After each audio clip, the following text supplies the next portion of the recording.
Well, thank you very much for doing this. I think this kind of work, it's just great.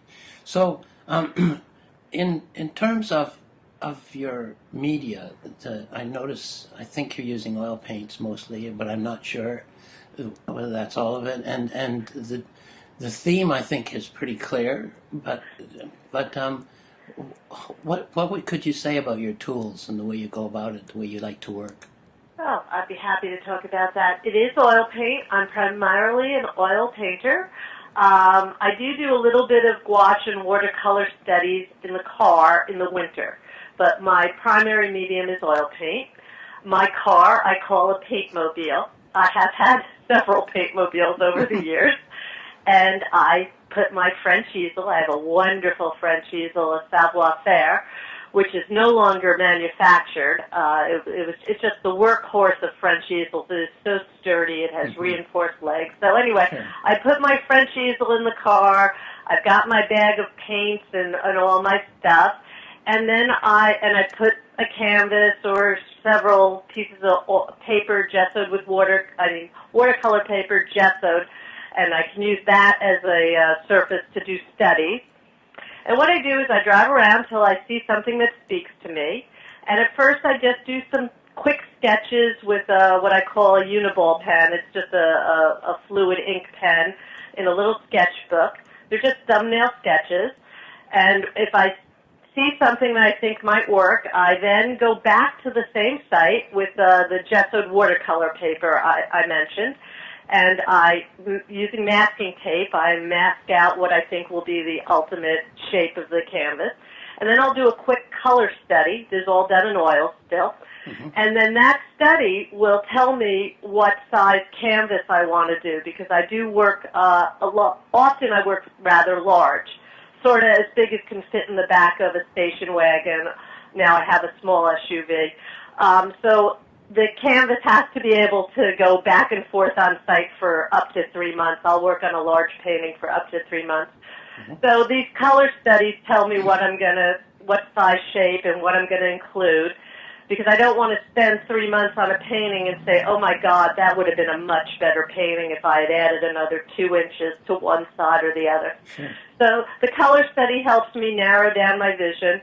And then I order fabulous stretcher bars from Upper Canada Stretchers. That's good, yes. I love your stretcher bars. Sure. They fit perfectly into my French easel. Your professional ones, they're good and sturdy, but they're not too wide, so they can fit into the grooves of the French easel. Then I stretch canvas, I gesso it, I like linen, and then I go out on location with the big canvas, and I set that up in my French easel, and I'm there for months. And during those months that I'm on location, I really get to know a lot about the people and the place, mostly from observation, but also from people coming up to me and telling me stories about the places that I paint. Sure. And those bits of history are an integral part of what I do. That's wonderful. It's because it's so wonderful. You become part of their story, too. They're yours. You're part of their story when you're there, but also you're part of their story. It's a very symbiotic relationship. Sure. You know, I've been asked, why don't I work from photographs? It would just be easier. Yeah. And I guess in one sense it would be easier. I wouldn't have to deal with sun and wind and, all kinds of other things.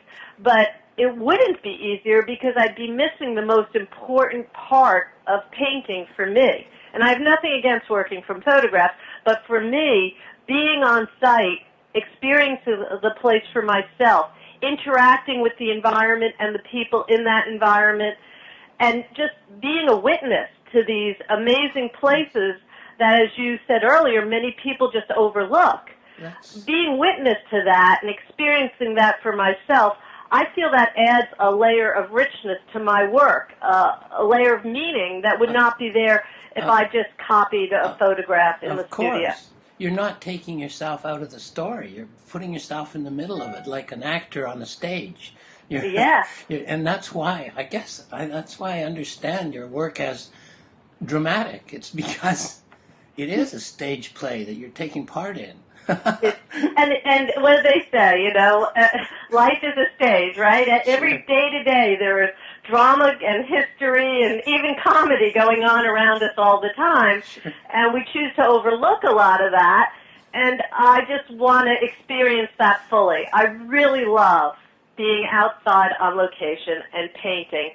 I consider myself incredibly lucky to get to do this thing most days of the week. When the weather's nice, I'm out there. It's really an honor and to we're be lucky, able to do this. And we're all lucky that get to see the work you do.